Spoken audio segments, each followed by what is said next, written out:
अस्सलाम वालेकुम काश्तकार भाइयों, इस वीडियो के अंदर हम मकई का फर्टिलाइज़र जो प्लान है उसके बारे में बात करेंगे कि मकई का फर्टिलाइज़र प्लान किस तरह का होना चाहिए। मैंने अपने चैनल के ऊपर एक सर्वे किया जिसमें से बहुत से काश्तकार भाई, जिनमें 85% काश्तकारों ने ये कहा कि हमें मकई का फर्टिलाइज़र प्लान चाहिए जो तेज़ाबी खादों पर मबनी हो। तो इस वीडियो के अंदर मैं आपको तेज़ाबी खादों पर मबनी फर्टिलाइज़र प्लान बताने वाला हूँ, शुरू से लेके आखिर तक। अगर आप इस वीडियो को मुकम्मल एंड तक देख लेते हैं तो ये बात मैं यकीनन दावे से बोल सकता हूँ कि आप अपनी मकई की जो पैदावार 130-140 मन आप लोग हासिल कर सकते हैं अगर आप लोग इस फर्टिलाइज़र प्लान के ऊपर अमल करेंगे या इसके मुताबिक आप खाद्य जो है वो इस्तेमाल करेंगे। ये जितना भी फर्टिलाइज़र प्लान होगा ये सारा का सारा तेज़ाबी खादों पर मबनी है, ना कि रिवायती खादें मसलन DAP यूरिया वगैरह पे ये मबनी नहीं है। तो इस वीडियो के अंदर हम लोग यही डिस्कस करने वाले हैं। काश्तकार भाइयों, मैं हूं उस्मान यूसुफ और आप देख रहे हैं अपना किसान पाकिस्तान यूट्यूब चैनल। काश्तकार भाइयों, हर काश्तकार भाई की कोशिश होती है कि मैं ज़्यादा से ज़्यादा पैदावार हासिल करूं। जैसा कि आजकल की बात की जाए, खादें जो है वो बहुत महंगी हो चुकी हैं, तो महंगी खादों की वजह से काश्तकार जो है वो परेशान है। अब हमने कोई ऐसे सोर्स इस्तेमाल करने हैं, ऐसी खादें इस्तेमाल करनी है जो हम दें कम मिकदार में लेकिन उनसे हमें ज़्यादा फ़ायदा मिले। तो वो सिर्फ़ और सिर्फ तेज़ाबी खादें ही हैं। तेज़ाबी फास्फोरस आप इस्तेमाल करें, तेज़ाबी पोटाश इस्तेमाल करें। इनको हमने इस्तेमाल किस तरह से करना है? सबसे पहले बिजाई का मरहला, यानी कि जब हम मकई की बिजाई करनी है उस वक्त आपने 1 किलो बुरान, सोना बुरान जो है वो आपने एक पैकेट इस्तेमाल करना है। 3 किलो वाली पैकिंग जो आपको मिलती है वो इस्तेमाल करनी है। उसके बाद आपने एक बोरी 50 किलो वाली जो पोटाश है वो आपने इस्तेमाल करनी है। इसके साथ जो फास्फोरसी खुराक है वो हमने DAP इस्तेमाल नहीं करनी, किसी किस्म की DAP इस्तेमाल नहीं करनी, हमने फास्फोरसी खुराक इस्तेमाल करनी है। ये बात आप क्लियर कर लें।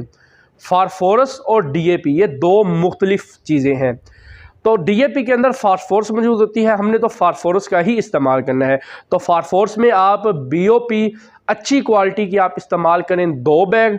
अगर BOP आपको नहीं मिलती तो SSP 18% जो है वो आप इस्तेमाल कर सकते हैं। बादशाह के नाम से आपको मिलेगी मार्केट से, बिजाई के वक्त ज़मीन की तैयारी के अंदर ये आपकी खुराक होगी।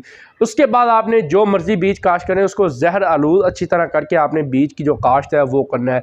इसके बाद उगाव के वक्त आपने जो उगाव का वक्त है उसमें सिर्फ 2 पानी खाली लगाने हैं, कोई खाद कोई खुराक इस्तेमाल नहीं करनी। लेकिन जब तीसरा पानी आप लगाएं या दूसरा पानी, जिनकी ज़मीनें ज़्यादा रेतली हैं, तो दूसरे पानी पे आपने क्या करना है, 5 किलो फास्फोरसी खाद, तेज़ाबी खाद आपने रिफंड करनी है। और इन दोनों में से एक आपाशी, यानी कि जब आप दूसरी आपाशी कर रहे होंगे उस वक्त आपने 80% वाला सल्फर 2 किलो या अल्टा बोरेक्स का 1 पैकेट आपने इस्तेमाल करना है। ये चीज़ें आपने उगाव के बाद जब आप दूसरी आपाशी करें उस वक्त आपने इस्तेमाल करनी है। या अगर आपने ज़मीन मकई काश्त कर रही है और आपने शुरू में खुराक जो है इस्तेमाल नहीं की तो आप इस वक्त भी इसे इस्तेमाल कर सकते हैं, लेकिन आपने इसकी क्वांटिटी को आपने ज़्यादा कर देना है। सल्फ़र आप इतना ही इस्तेमाल करें। जो फास्फोरस अगर आपने ज़मीन की तैयारी में नहीं डाली हुई तो वो फास्फोरस आपने इस वक्त जो है ज़्यादा कर देनी है, यानी कि आप यूँ समझ लें कि वहाँ पे आप 10 किलो 20 किलो आप फास्फोरस जो है डाल दें। इंशाल्लाह आने वाली वीडियो के अंदर मैं आपको ऐसी बहुत सी कंपनी की फास्फोरसी खाद्य तेज़ाबी बताऊंगा, उनके नाम, ब्रांड किस नाम से मिलेंगी आपको मार्केट से, कोशिश करूंगा कि उनकी कीमतें भी आपको बता दूं। वो सारी की सारी अलग वीडियो के अंदर बताऊंगा, लेकिन इस वीडियो के अंदर हमारा जो फोकस है वो फर्टिलाइज़र प्लान के ऊपर ही है। ये 2 बातें होंगी, ज़मीन की तैयारी के वक्त, दूसरा उगाव के वक्त। अब हम अगला मरहला बात करें तो वो आ जाता है कि जी जब हमारी फसल के 4 से 5 पत्ते बन जाएं उस वक्त हमें कौन सी खादें जो है, कौन सी खुराक इस्तेमाल करनी चाहिए। खासकर भैया इस मरहले के ऊपर हमें यूरिया की, सल्फर की, मैग्नीशियम की, यानी कि जितनी भी खुराकी न्यूट्रिएंट्स हैं उन सब की ज़रूरत है।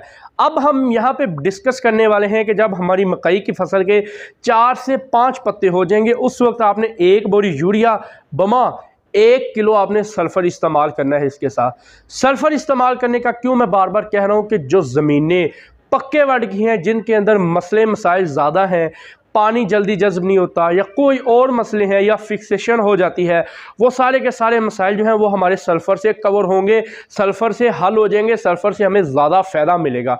ये बात। दूसरा, फास्फोरसी खाद जो है वो आपने यहाँ पे इस्तेमाल करनी है। अगर आपकी जेब हसीयत दे रही है तो आपने 8 से 12 किलो फास्फोरसी खाद जो है आपने यहाँ पर इस्तेमाल कर लेनी है। और फास्फोरसी खाद आप यहाँ पे तेज़ाबी ही इस्तेमाल करें, ना कि DAP जो हमें 10,000 से मार्केट में मिलती है। बहुत सी फास्फोरसी खादें हैं जो मार्केट में आपको सस्ती तेज़ाबी खादें हैं वो मिल रही होंगी। इसके बाद आपने पोटाश, अगर यहाँ पे आप लोग 8 किलो फ्लड कर दें तो सबसे बेहतर है, या यहाँ पे आप पोटाश के इस्तेमाल ना करें, हमारे लिए कोई ज़्यादा मसला नहीं बनता। इसके बाद अगर हम लोग बात करें, जब हमारी मकई की फसल का छठा पत्ता आ जाएगा, यानी कि जब पत्ते 5 से 6 होंगे, उस वक्त हमें कौन सी खुराक का इस्तेमाल करना चाहिए। काश्तकार भाइयों, जब आपकी फसल के अंदर 5 से 6 पत्ते हो जाए उस वक्त आपने जिंक का स्प्रे कर देना है। जी हाँ काश्तकार भाइयों, जिंक का आपने स्प्रे करना है। कोई भी अच्छा सा जिंक आप इस्तेमाल कर सकते हैं, जिसमें हेडलैंड मल्टी जिंक है और इसके अलावा लेबर जिंक जो है वो आप 150 ग्राम इस्तेमाल करें, और हेडलैंड जिंक जो है वो भी आपने 150 ग्राम इस्तेमाल करना है। काश्तकार भाइयों, ये हो गया आपकी खुराक का छठे पत्ते तक जब आपकी फसल पहुंच जाए उस वक्त का आपका मजा। इसके बाद अगर हम लोग आगे बात काश्तकार भाइयों, इसके बाद जब आपकी फसल 8 से 10 पत्ते बना जाए मकई की, उस वक्त आपने 1 बोरी यूरिया प्लस 1 किलो सल्फर आपने उस वक्त भी आपने इस्तेमाल जो है वो कर लेना है, अगर आपकी जेब आपको हसीयत दे रही है। दूसरी बात, फास्फोरसी जो खाद है वो भी आपने 8 से 12 किलो इस्तेमाल करनी है। इसके साथ अगर आप पोटाश इस्तेमाल करना चाहिए, अगर आपने पहले नहीं की पोटाश का इस्तेमाल, वो आप इस वक्त कर सकते हैं। मैं बार बार पोटाश इस्तेमाल करने का क्यों कह रहा हूँ, वो इस वजह से कि बहुत से काश्तकार भाई पहले जो फास्फोरसी खाद है वो इस्तेमाल करते हैं लेकिन पोटाश इस्तेमाल नहीं करते। तो आप इस वक्त जो पोटाश का इस्तेमाल है वो आप लोग करें, वो हमारे लिए सबसे ज़्यादा फ़ायदेमंद चीज़ है। जितना ज़्यादा आप पोटाश का इस्तेमाल करेंगे, यकीन करें काश्तकार भाइयों कि आप उतनी ही अच्छी पैदावार मकई की हासिल कर सकते हैं। इसके बाद जब आपकी फसल इस मरहले पर, आपने एक स्प्रे का आपने ख्याल करना है कि आपने हेडलैंड मल्टी जो है 150 ग्राम आप स्प्रे करें। उसके बाद लिबर्टी M एक्सल, इसका जो स्प्रे है ये भी आपने 150 ग्राम आपने लाजमन स्प्रे करना है। इसके बाद जब आपकी फसल, ये हो गई हमारी 10 पत्तों तक की बात। इसके बाद जितने भी आप पानी लगाएं वो आपने पानी अपनी ज़मीन, नवैयत और मौसम की कंडीशन को देखते हुए लगाने हैं, किसी चीज़ का इस्तेमाल नहीं करना अगर आपने पहले अच्छी तरह खुराक इस्तेमाल की हुई है तो।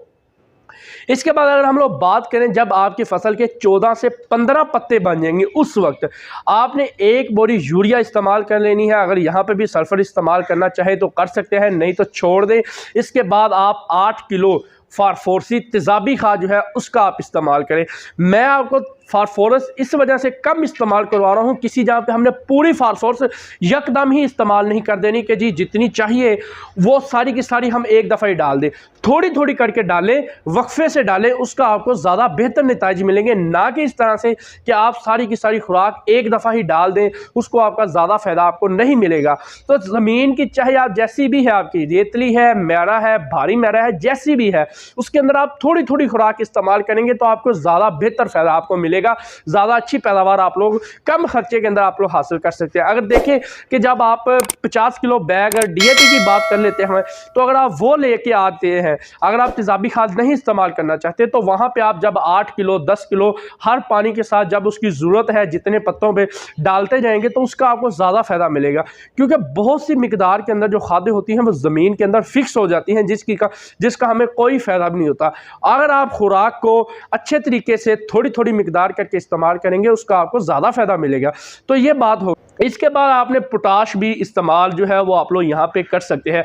ये जो हमारा फर्टिलाइजर प्लान हो गया, ये हमारा हो गया 14 से 15 पत्तों तक का, कि आपने क्या क्या चीज़ें कितनी कितनी मिकदार के अंदर किस किस वक्त इस्तेमाल करनी। अब हम बात करें कि जब हमारा सिट्टा निकल आता है, क्योंकि ये वो टाइम आ जाता है कि जब सिट्टा हमारा निकलना शुरू हो जाता है, तो उस वक्त आपने 9 से 12 किलो तेज़ाबी पोटाश, जी हाँ काश्तकार भाइयों, तेज़ाबी पोटाश जो पानी के अंदर हाल पजीर होती हो वो इस्तेमाल करनी है। तेज़ाबी पोटाशें कौन कौन सी हैं उनके मैं अलग वीडियो लेके आऊँगा, पूरी डिटेल से आपको मैं बताऊँगा।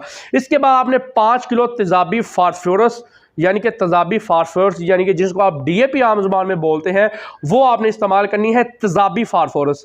उसके बाद इस मसले के ऊपर आपने कभी भी यूरिया या नाइट्रोजनी खादों का इस्तेमाल बिल्कुल आपने बंद कर देना है, बिल्कुल भी नहीं करना।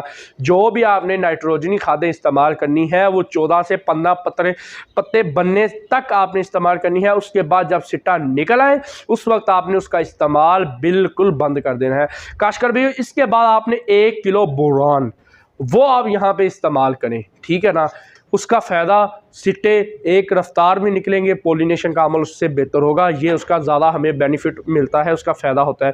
इसके बाद जब दाना बनने का वक्त करीब आ जाए उस वक्त आपने 5 किलो तेज़ाबी फास्फोरस, 5 किलो तेज़ाबी पोटाश ये आपने इस्तेमाल कर देनी है। जितनी ज़्यादा आप पोटाश का इस्तेमाल करेंगे, पौधे का जो निज़ाम है, जैसे कि जितने भी जानदार चीज़ें हैं, हमारा भी एक निज़ाम है जिससे हम चल फिर रहे हैं, हम खुराक खाते हैं, वो हज़म होती है, सारे हमारे जितने भी ऑर्गन्स हैं वो बेहतरीन तरीके से काम करते हैं।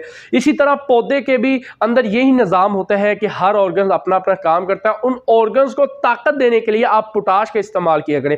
पोटाश एक क्वालिटी एलिमेंट है काशकर भाइयों, जितना ज़्यादा आप पोटाश का इस्तेमाल करेंगे उतनी अच्छे तरीके से आप पैदावार हासिल करेंगे। पोटाश से होगा क्या, पोटाश से हमारा फ्रूट का वज़न बेहतर होगा, हमारे फ्रूट के ऊपर चमक आएगी, हमारे फ्रूट की क्वालिटी बेहतर होगी। जितनी भी खुराक पौधे के पत्तों के अंदर मौजूद होगी, वो जब पौधा उन पत्तों से खुराक अपने बीज यानी कि अपने फ्रूट के अंदर शिफ्ट करने लगेगा, उसके अंदर खुराक बड़ा ही अहम किरदार पोटाश का भी होता है खुराक को शिफ्ट करने के लिए। तो पोटाश का आप इस्तेमाल यहाँ पे कभी भी मिस ना कीजिएगा, एक सिट्टा निकलने पर और दूसरा दाने बनने के वक्त। और इस वक्त पानी की भी आपने किल्लत नहीं होने देनी, पानी आपकी ज़मीन के अंदर लाजमन रहना चाहिए। ज़मीन के अंदर एक अच्छा खासा वत्तर जो है वो आपकी ज़मीन के अंदर ज़रूर रहना चाहिए। काशकर भी इस मरहले के ऊपर जब आपकी मकई आ जाती है, जब आपकी फसल आ जाती है पोलिनेशन या दाने बनने के ऊपर, तो उस वक्त टम्परेचर भी हाई हो जाता है। अगर टम्परेचर हाई हो जाएगा तो पोलिनेशन का जो अमल है वो डिस्टर्ब होगा, जिससे आप पैदावार हासिल नहीं कर पाएंगे। तो उसके लिए भी आपने लाजमन बातों का ख्याल रखना है, वो तब ही आप उससे अच्छी पैदावार हासिल करेंगे। खासकर भी इस वक्त आप पाशी का जो दुरानिया है वो आपने कम कर देना है। जैसा मैं आपको पहले बता रहा हूं कि टेम्परेचर ज़्यादा हो जाएगा, आप पाशी का दुरानिया कम करने से क्या होगा, जैसे मैंने आपको पहले बताया कि जो पोलिनेशन के अमल के दौरान जब आप पाशी का महलिया दुरानिया कम कर देंगे, उस वक्त अगर टेम्परेचर ज़्यादा है, अल्लाह ना करे हीट वेव्स चल पड़ती हैं, 100 किस्म के मसले मसाइल हो जाते हैं, तो उस वक्त जो गर्मी आपके पौधे पे पड़ेगी, जब आपने पानी लगाया होगा तो ज़मीन का टेम्परेचर लो रहेगा, जिसकी वजह से फसल का भी टेम्परेचर ऑटोमेटिक कम हो जाएगा और ज़मीन से पौधे को ठंडक मिलेगी, जिसकी वजह से आपका पोलिनेशन का जो अमल है वो बड़ा बेहतरीन तरीके से होगा। और इस वक्त आपने पोटाश का इस्तेमाल भी आप उसके साथ लाजमन कर दें, क्योंकि फसल हमारी बड़ी हुई होती है, उसका कद 6 से 7 फीट तक हो जाता है, उसके अंदर हम लोग स्प्रे नहीं कर सकते। तो उस वक्त आपने इसको रिफंड के जरिए ही आपने खुराक देनी है। तो छोटी मकई के ऊपर तो हम स्प्रे कर सकते हैं, लेकिन बड़ी मकई के ऊपर हम लोग स्प्रे नहीं कर सकते। ये तरीका आपने ज़रूर अपनाना है, तभी आप अच्छी खासी पैदावार हासिल कर सकते हैं।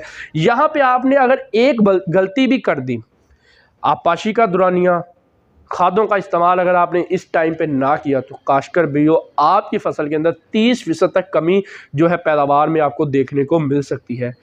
इसी तरह से आप बड़े एहतियात से, ख़ास तौर पे ये जो मरहला होता है, इसी मरहले के ऊपर हमारी टोटल पैदावार का इन्हिसार होता है।